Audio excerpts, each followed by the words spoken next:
Hello guys, and welcome back again to another WordPress tutorial. In this video, I will be showing you how you can actually save database and name it as you like.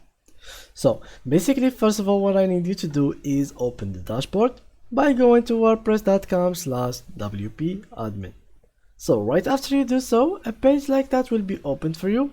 If not, they will ask you to put your username or email and then your password first to manage to have the access to this page. So now guys, what you will have to do is go down in this menu and search for plugins.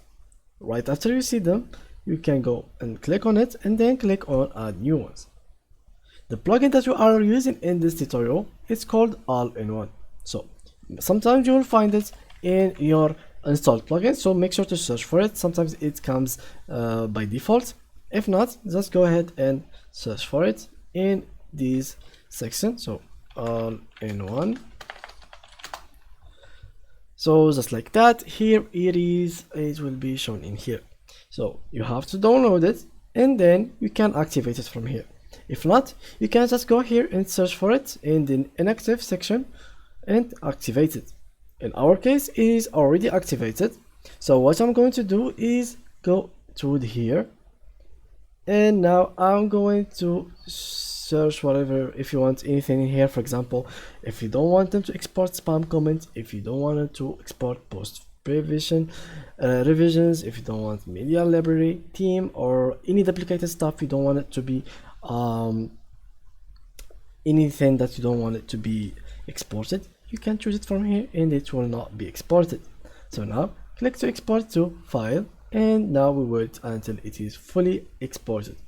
It depends on your website. If it has a lot of problems, a lot of files, it will take a lot of time, but if not, it will not really take a lot of your time.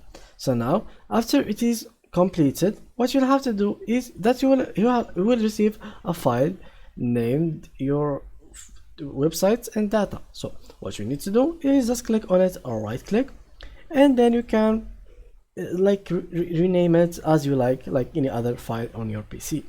Of course, make sure that you saved it on a safe place, and so you don't want it to be lost, and just like that you will be losing all your website achievements on data. So just like that, guys, as you can see, it is now 93%. My website is not really, it is really fresh and new, so that's why it is really fast. And as I said before, if you have a complicated website, it will take a little bit more longer. As you can see now, it is archiving all themes files, and he will keep doing that as you see here. And size is, here is the size. So this is the file. What you can do is just click on it, show in folder, and then you can just rename it. So guys, that was it for today's tutorial. If you enjoyed it, please leave a like, and thank you for watching.